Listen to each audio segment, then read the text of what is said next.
कक्षाओं में हम लोगों ने अध्ययन किया कि प्राच्य पाश्चात्य विवाद, और उसके पहले ये प्राच्य पाश्चात्य विवाद हुआ क्यों?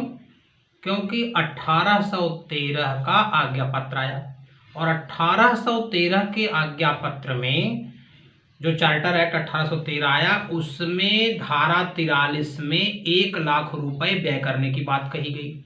वह 1 लाख रुपए, उसमें जो साहित्य की बात कही गई, उसे विद्वान की बात कही गई, उसमें कहीं भी अस्पष्टवादिता नहीं थी।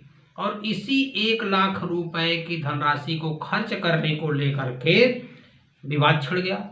और विवाद छिड़ा किन किन लोगों के बीच में?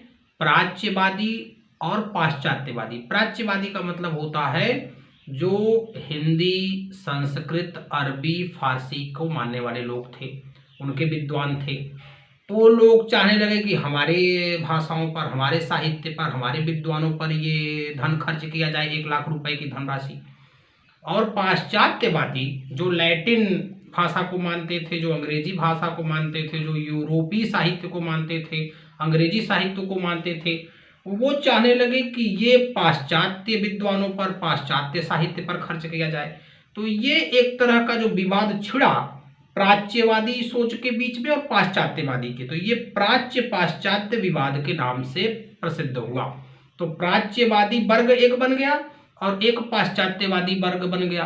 प्राच्यवादी लोगों की जो सोच थी उसमें थी कि जो भारत में भारतीय भाषाएं हैं, जिनमें संस्कृत थी, हिंदी थी, अरबी थी, इनके माध्यम से शिक्षा दी जाए। दूसरा था कि भारतीय साहित्य एवं ज्ञान विज्ञान की शिक्षा दी जाए। तीसरी थी कि कुछ उसमें उदारवादी सोच के लोग भी थे, जैसे राजा राम मोहन राय और लोग थे, उदारवादी सोच के थे। उन्होंने सोचा कि हमें अपनी संस्कृति की रक्षा करते हुए तो विदेशी भाषाएं भी, ब्रिटेन की भी भाषाएं पढ़ाई जाए। तो इसमें अब पाश्चात्यवादी वर्ग क्या चाहता था कि अंग्रेजी साहित्य पर बल दिया जाए, यूरोपीय साहित्य पर बल दिया जाए, भारतीय को शिक्षा का माध्यम, भारतीयों की शिक्षा का माध्यम अंग्रेजी हो, हिंदी ना हो, भारतीयों को अंग्रेजी का ज्ञान दिया जाए, पाश्चात्य शिक्षा का ज्ञान दिया जाए।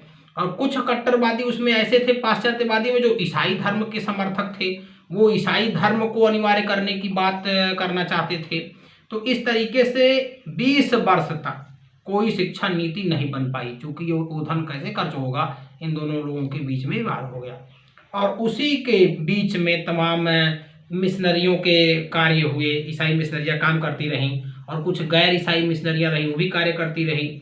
तो जो गैर ईसाई मिशनरियाँ थी उनमें राजा राम मोहन राय का नाम आता है। गैर ईसाई मिशनरियों में उन्होंने 1817 ईस्वी में कलकत्ता में हिंदू कॉलेज की स्थापना की। ये प्रश्न बड़ा इंपॉर्टेंट है कि हिंदू कॉलेज की स्थापना कलकत्ता में किसने की? राजा राम मोहन राय ने की। कब की? 1817 ईस्वी में की। जननारायण घोषाल, जननारायण स्कूल है बनारस में, तो जननारायण घोषाल ने 1818 में बनारस में जननारायण स्कूल खोला। पंडित गंगाधर शास्त्री ने एक मुश्त 50,000 रुपए की सहायता दी और ये धनराशि दे करके संस्कृत कॉलेज को आगरा कॉलेज के नाम से इन्होंने बदलवा दिया। और इस तरीके से काम होते रहे, लेकिन उस धन को खर्च करने की जो बात थी उस पर एक तरह का रोड़ा अटका रहा और प्राच्य पाश्चात्य लोगों के विवाद। पूना कॉलेज स्थापित हुआ 1818 में। अंग्रेजों ने पेशवा राज्य का अंत करके बम्बई प्रेसिडेंसी का निर्माण किया और 1819 में एलिफेंस्टन ने प्रेसिडेंसी का गवर्नर जो नियुक्त हुआ था, उसने 1821 में दान दे करके, ब्राह्मणों का दान लेकर के पेशवा अपने दक्षिण कोष से लगभग 5 लाख रुपए प्रतिवर्ष वो ब्राह्मणों को दान देते थे। तो 1821 से पूना में पूना संस्कृत कॉलेज की स्थापना हुई।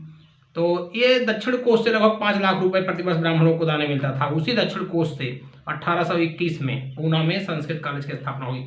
तो ये 1813 का जो एक तरह से आज्ञापत्र था, इसमें ईसाई मिशनरियों और गैर ईसाई मिशनरियों से शिक्षा के प्रयास में तेजी आई, और दूसरी ओर राजा राम मोहन राय, तमाम ऐसे भारतीयों का पदार्पण हुआ जिन लोगों ने शिक्षा पर काम किया। तो ये स्थिति चलती रही, देसी पाठशालाओं का पतन हुआ, तमाम ऐसी दिक्कतें आई। और इसी बीच में मैकाले का नाम आता है, लॉर्ड मैकाले। लॉर्ड मैकाले का विवरण पत्र ये बड़ा इंपॉर्टेंट है, मैकाले मिनट्स कहा जाता है। तो ये 1835 में आया। मैकाले का विवरण पत्र कब आया? 1835 में आया। लॉर्ड मैकाले ने 1813 का जो आज्ञा पत्र था उसकी व्याख्या की अपने विवरण पत्र में। लॉर्ड मैकाले के विवरण पत्र में क्या बातें कही गई? वो जो 1813 की बात कही गई थी धारा 43 में, उसने क्या की? उसी की व्याख्या कर दी और एक तरह से अंत करने का प्रयास किया। देखिए उसने विवरण पत्र में क्या कहा। तो मैकाले के विवरण पत्र में क्या बातें हैं? 1813 के आज्ञा पत्र की व्याख्या है। अब वो व्याख्या के लिए उसने पहली व्याख्या की, उसने धनराशि के व्यय की व्याख्या की। पहली हेडिंग आप लिख सकते हैं, धनराशि के व्यय की व्याख्या। तो धनराशि के व्यय की व्याख्या जो उसने की, मैकाले ने स्पष्ट कर दिया कि इस पर कंपनी का कोई भी बंधन नहीं है। कंपनी जिस मद में चाहे, इस पर धनराशि को व्यय करने के संबंध में कंपनी पर किसी प्रकार का दबाव नहीं है। कंपनी जिस मद में चाहे स्वतंत्र है, वह उसमें खर्च कर सकती है। कंपनी के ऊपर अधिकार दिया, पहली बात कही। दूसरे जो विवाद था साहित्य को लेकर के था कि भारतीय साहित्य है कि पाश्चात्य साहित्य है। तो साहित्य शब्द की व्याख्या मैकाले ने, लॉर्ड मैकाले ने स्पष्ट रूप से साहित्य शब्द को कहा कि यह केवल भारतीय साहित्य नहीं है, केवल संस्कृत अरबी हिंदी नहीं है, बल्कि अंग्रेजी साहित्य भी इसमें आता है। तीसरी बात कि भारतीय विद्वानों की जो व्याख्या की, उसमें कहा कि भारतीय विद्वानों की जो सीमा है उसमें केवल भारतीय भाषा के जानकार लोग ही नहीं आते, संस्कृत और अरबी के जानकार, हिंदी के जानकार, बल्कि इसमें साहित्य, अंग्रेजी साहित्य के विद्वान आते हैं। जैसे जो लाक का दर्शन, मिल्टन की कविताओं को पढ़ते लिखते हैं, वो भी जानकार आते हैं। तो ये जो लॉर्ड मैकाले का एक सुझाव था, ये 43वीं धारा की व्याख्या करने के लिए था।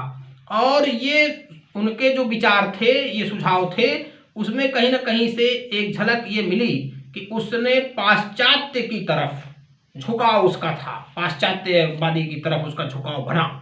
और अगर मैकाले का इरादा जो था, वह इरादा ये था कि भारत में एक ऐसा वर्ग विकसित हो। वो कहा करता था कि मेरा इरादा है, मैकाले का जो इरादा था वो चाहता था कि भारत में एक ऐसा वर्ग विकसित हो जिसके बीच में हम राज्य कर रहे हैं, वो रक्त और रंग से तो भारतीय हूँ, तन और मन से भारतीय हूँ, लेकिन विचार से अंग्रेज हूँ। विचार उनके ऐसे हों जिसमें अंग्रेजियत हो। उसने कहा we must at present do our best to form the class who may be interprets between us and the million which we govern, a class of person Indian in blood and colour but English in opinion, in moral and intellect. वो पढ़े लिखे बाबू तैयार करना चाहता था जो तन से मन से भारतीय हों, लेकिन उनकी बुद्धि, उनकी सोच अंग्रेजियत हो। तो पढ़े लिखे बाबू तैयार करने का उसका इरादा था।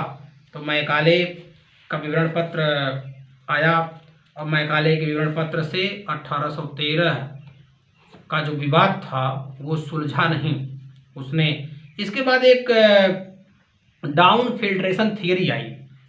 डाउन फिल्ट्रेशन थियरी कहने का मतलब है, उसको कहते हैं निस्यंदन का सिद्धांत, डाउन फिल्ट्रेशन थियरी। सर्वप्रथम इसमें कुछ ऐसी बातें कही गई कि एक सिद्धांत विकसित किया जिसे कहते हैं निस्यंदन का सिद्धांत, छनाई का सिद्धांत। तो छनाई का सिद्धांत क्या था?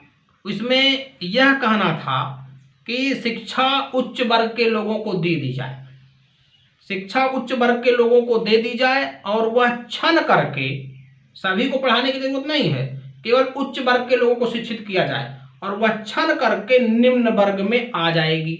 लॉर्ड मैकाले की ऐसी सोच थी। लॉर्ड मैकाले ने छनाई का सिद्धांत दिया। उसने कहा सबको शिक्षित करने में बड़ा धन व्यय होगा, तो उच्च वर्ग के लोगों को शिक्षित कीजिए और वहीं से छन छन करके शिक्षा निम्न वर्ग में आ जाएगी।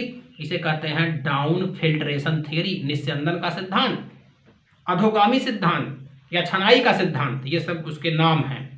तो भारतीय की शिक्षा के संदर्भ में ये जो सिद्धांत आया कि उच्च वर्ग के व्यक्तियों को शिक्षा दी जाए, उच्च वर्ग के व्यक्तियों से वह निम्न वर्ग के व्यक्तियों में संपर्क में आकर के पहुंच जाएगी, तो शिक्षा जगत में निस्यंदन का सिद्धांत या छनाई का सिद्धांत एक तरह से डाउन फिल्ट्रेशन थ्योरी, अधोगामी सिद्धांत, ये नाम से हम जानते हैं। ये भी पूछता है कि अधोगामी सिद्धांत क्या है, निस्यंदन का सिद्धांत क्या है। अब निस्यंदन सिद्धांत और ऑकलैंड की शिक्षा नीति का क्या प्रभाव पड़ा। निस्यंदन सिद्धांत का सरकारी रूप है ऑकलैंड। ऑकलैंड की जो शिक्षा नीति आई वो आई 1839 में। इसको भी आप नोट कर सकते हैं, ऑकलैंड की शिक्षा नीति। ऑकलैंड की शिक्षा नीति कब आई? 1839 में। ऑकलैंड की शिक्षा नीति का ही प्रभाव पड़ा कि कुछ हद तक जो विवाद था प्राच्य पाश्चात्य उसका अंत हुआ। तो क्या उसका प्रभाव था कि उसने ऑकलैंड की जो शिक्षा नीति थी, जब 1835 में ऑकलैंड भारत का गवर्नर जनरल बन करके भारत आया तो उसके सामने दो समस्याएं थी। एक तो समस्या थी कि प्राच्य पाश्चात्य विवाद का अंत किया जाए, उसका निस्तारण किया जाए, और दूसरी समस्या जो उसके सामने थी कि वो ऐसा एक उपाय खोजे कि कैसे शिक्षा पटरी पर आए। तो ये प्राच्य पाश्चात्यवादी का निर्धारण करना, निस्तारण करना और नई शिक्षा का निर्धारण करना, ये दो पर उसने काम किया। तो सबसे पहले उसने प्राच्य पाश्चात्य विवाद का कारण जानना चाहा कि प्राच्य पाश्चात्य विवाद के कारण क्या हैं और उनको कैसे समाप्त किया जाए। तो उसे समझने में देर नहीं लगी कि प्राच्यवादियों का जो मुख्य विरोध है वह इसलिए है कि जो धनराशि है वो उन्हें कम मिल रही है, और 31,000 रुपये स्वीकार किया गया था। जब विवाद हुआ तो उसमें कहा गया कि ठीक है, प्राच्यवादियों पर 31,000 1 लाख में से मिलेगा। तो कोई विवाद और भड़का कि भाई 31,000 में संतोष नहीं करेंगे। तो उसने सब पर ये बात की और 24 नवंबर 1839 को उसने अपनी नीति की घोषणा कर दी। और उस नीति में जो बातें उसने कही उसमें वह कहा, उसकी घोषणाएं जो की, उसने कहा कि प्राच्य विद्यालयों को यथावत चलने दिया जाएगा और उनको आर्थिक अनुदान जैसे मिल रहा है वैसे दिया जाएगा। प्राच्य शिक्षा के लिए अतिरिक्त धनराशि 31,000 रुपये प्रति वर्ष मंजूर किया जाएगा। प्राच्यवादी पुस्तकों पर प्रकाशन पर किसी प्रकार का रोक नहीं लगेगा बल्कि व्यय किया जाएगा। साथ ही प्राच्य विद्यालय और उसके अंदर पाश्चात्य विषयों की सुविधा उपलब्ध कराई जाएगी। प्राच्य विद्यालयों को और उनके शिक्षकों को सम्मानजनक वेतन दिया जाएगा, उसने कहा। और प्राच्य विद्यालयों में पढ़ने वाले 25% छात्रों को स्कॉलरशिप दी जाएगी, छात्रवृत्ति दी जाएगी। तो इस तरह देखिए कि ऑकलैंड ने प्राच्यवादी वर्ग की जो उनकी एक तरह की उनके अंदर जिन चीज़ों को लेकर के एक कंट्रोवर्सी थी, जो विवाद का कारण बनी थी, उसको उसने पहचाना और उसका अध्ययन किया, उनको दूर करने का प्रयास किया। और निस्यंदन सिद्धांत और नीति का क्या प्रभाव पड़ा? यह प्रभाव पड़ा कि प्राच्य पाश्चात्य विवाद का अंत हो गया। डाउन फिल्ट्रेशन थ्योरी और ऑकलैंड के बाद प्राच्य पाश्चात्य विवाद का अंत हुआ। अंग्रेजी प्रणाली का उच्च शिक्षा में प्रसार हुआ। अंग्रेजी शिक्षा प्राप्त भारतीयों को सरकारी नौकरी के अवसर उपलब्ध हुए। अंग्रेजी शिक्षा प्राप्त उच्च वर्ग का निर्माण हुआ। अंग्रेज भक्त और राष्ट्रभक्त दोनों प्रकार के व्यक्तियों का निर्माण हुआ। वर्ग संघर्ष की शुरुआत हो गई, क्योंकि कहीं न कहीं से ये बातें जो कही गई उसमें पूर्ण रूप से प्राच्यवादियों का समर्थन, प्राच्यवादियों के हित को ध्यान में रखते हुए नहीं कहा गया। उसमें अंग्रेजी को हर जगह घुसाया गया, अंग्रेजों को घुसाया गया, अंग्रेजी साहित्य को घुसाया गया। तो एक तरह से अंत तो हुआ, कुछ सेटिस्फैक्ट्री काम हुए, लेकिन वर्ग संघर्ष की शुरुआत हो गई और शिक्षा ऊपर से नीचे पहुंचने का स्वप्न चूर चूर हो गया। शिक्षा जो ये कहा गया कि उच्च वर्ग को शिक्षित कर दो, मैकाले ने कहा, वो चूर चूर हो गया। तो यहाँ निस्यंदन सिद्धांत अपने आप में त्रुटिपूर्ण था। ऑकलैंड की नीति कुछ हद तक एक शिक्षा नीति आधारित, ऑकलैंड की शिक्षा नीति एक धोखा ही थी। धोखा इसलिए थी कि कहीं ना कहीं कुछ शांत करने को, मतलब ठीक है संतोष हो जाए, उन लोगों को ऐसा काम कर जाए, लेकिन उसके मूल में अंग्रेजियत थी, अंग्रेजों का प्रचार प्रसार था। तो इस तरीके से कहीं ना कहीं से वो हिंदी को, उस विचारधारा को, उस साहित्य को एक हे दृष्टि से देखते थे। तो लॉर्ड मैकाले की जो शिक्षा, लॉर्ड मैकाले ने जो बातें बताई धारा 43 की व्याख्या को लेकर के, उसका विवरण पत्र आया, उसने डाउन फिल्ट्रेशन थियरी की बात कही। ऑकलैंड ने 1839 में अपनी बात कही। इसके बाद 1854 में वुड का घोषणा पत्र आया, वुड डिस्पैच। वुड डिस्पैच जो था ये 100 अनुच्छेदों का एक लंबा अभिलेख था। ये अलग से आप लिखिएगा, अलग मतलब हेडिंग है ये। वुड डिस्पैच, वुड का घोषणा पत्र, चूंकि चार्ल्स वुड नाम है तो वुड ने घोषणा पत्र दिया, तो इसीलिए कहते हैं वुड का घोषणा पत्र। ये बड़ा लैंडमार्क पत्र था, बड़ा इम्पॉर्टेंट है in educational point of view से। तो चार्ल्स वुड जो है ये कंपनी के बोर्ड ऑफ कंट्रोल का चेयरमैन था, और इसने 19 जुलाई 1854 को एक नीति की घोषणा की, और उसी के नाम पर उसको कहते हैं वुड का घोषणा पत्र। तो वुड के घोषणा पत्र में जो 100 अनुच्छेदों का एक लंबा अभिलेख है, तो उसमें जो बातें कही गई उसको हम क्रमबद्ध कर सकते हैं, एक एक पॉइंट पर ब्रीफ में हम बात कर लें। पहली बात कही गई शिक्षा का प्रशासन एवं वित्त पर। शिक्षा का प्रशासन एवं वित्त, मतलब शिक्षा का एडमिनिस्ट्रेशन कैसे हो और फाइनेंस कहाँ से आएगा। तो शिक्षा का उत्तरदायित्व तो कंपनी पर, मतलब कंपनी का मतलब उस समय की सरकार थी वही कंपनी, कि उसका कहा कि कंपनी पर होगा कोई विषय, वो कहा कि कंपनी सारा काम करेगी। दूसरा कहा कि जन शिक्षा विभाग की स्थापना होगी, कुछ चीज़ों को लेकर के उसने कहा कि पब्लिक डिपार्टमेंट बनेंगे और उनका काम जन शिक्षा देखेगी। सहायता अनुदान प्रणाली की बात कही वुड ने, कहा ग्रांट इन एड, उसने कहा कि बिना धार्मिक भेदभाव के जो शैक्षिक संस्थाएं चल रही हैं उन्हें ग्रांट दिया जाए, उन्हें सहायता दी जाए। ये बड़ी इंपॉर्टेंट चीज़ है कि चार्ल्स वुड ने सबसे पहली बार सहायता देने की बात कही, ग्रांट इन एड की बात की शिक्षण संस्थाओं को। और शिक्षा का संगठन, शिक्षा के संगठन की उसने कहा कि शिक्षा का संगठन 4 स्तरों में बटेगा। 4 स्तरों का मतलब ये है कि पहला स्तर होगा प्राथमिक, दूसरा स्तर होगा मिडिल, और तीसरा होगा हाई स्कूल, और चौथा होगा उच्च। ये 4 स्तर शिक्षा के उसने बताए, प्राथमिक, मिडिल और हाई स्कूल और उच्च। उसने क्रमबद्ध विद्यालय की बात कही। ये सब जो बता रहा हूँ ये वुड डिस्पैच की विशेषताएं हैं। ये क्रमबद्ध विद्यालय की बात किसने की? वुड ने की। उसने कहा कि प्राथमिक स्कूल, एक सीढ़ी ऐसे बनती है, सीढ़ी, प्राथमिक स्कूल, फिर उसके ऊपर मिडिल स्कूल, फिर हाई स्कूल, फिर कॉलेज, फिर विश्वविद्यालय। ये जो एक क्रमबद्ध विद्यालयों की स्थापना की बात की उसने वुड ने की। प्राथमिक विद्यालय, प्राथमिक विद्यालय के बाद मिडिल स्कूल, मिडिल स्कूल के बाद हाई स्कूल, फिर कॉलेज, फिर विश्वविद्यालय। शिक्षा का उद्देश्य, शिक्षा के उद्देश्य पर उसने कहा कि भारतीयों का मानसिक विकास करना, उनका बौद्धिक विकास करना, उनके बौद्धिक स्तर को ऊंचा उठाना, ये बड़ी बात थी। भारतीयों को पाश्चात्य ज्ञान विज्ञान से परिचित कराना और उनकी भौतिक उन्नति करना। पाश्चात्य की बात इसलिए भी कही कि अंग्रेजी पढ़ना जरूरी है, लैटिन पढ़ना जरूरी है, यूरोप को जाना जरूरी है। भारतीयों को जीवन स्तर कैसे ऊंचा उठेगा? अगर वो अंग्रेजी समझेंगे। भारत में अंग्रेजी माल की मांग को बढ़ाना, भारतीयों को जीवन स्तर को ऊंचा उठाना, और भारतीयों का नैतिक और चारित्रिक विकास करना। राज्य सेवा के लिए सुयोग्य कर्मचारियों को तैयार करना, ये शिक्षा के उद्देश्य उन्होंने बताए। शिक्षा के पाठ्यचर्या में उसने प्राच्य भाषा को स्थान दिया, पाश्चात्य ज्ञान विज्ञान को स्थान दिया, धार्मिक शिक्षा की छूट दी। उसने कहा कि जहाँ भी सरकारी स्कूल चाहें वो अपनी नीति का पालन कर सकते हैं, पुस्तकालयों में बाइबिल रखना अनिवार्य होगा, हर पुस्तकालय में बाइबिल रखना अनिवार्य होगा, इसलिए ये बात कही। और शिक्षण विधि की जो बात कही कि प्राथमिक शिक्षा में माध्यम देसी भाषाएं होंगी और अंग्रेजी होगी। दूसरी बात उसने कही, उसने कहा हम भारत के समस्त स्कूलों को फलते फूलते हुए देखना चाहते हैं, उच्च शिक्षा का माध्यम केवल अंग्रेजी होगा। उसने कहा प्राथमिक में तो कहा कि ठीक है हिंदी भी होगी अंग्रेजी भी होगी, लेकिन उच्च में अंग्रेजी की बात की, चूँकि पाश्चात्य ज्ञान। और उसी में मैकाले ने तो यहाँ तक कह दिया था कि हमारे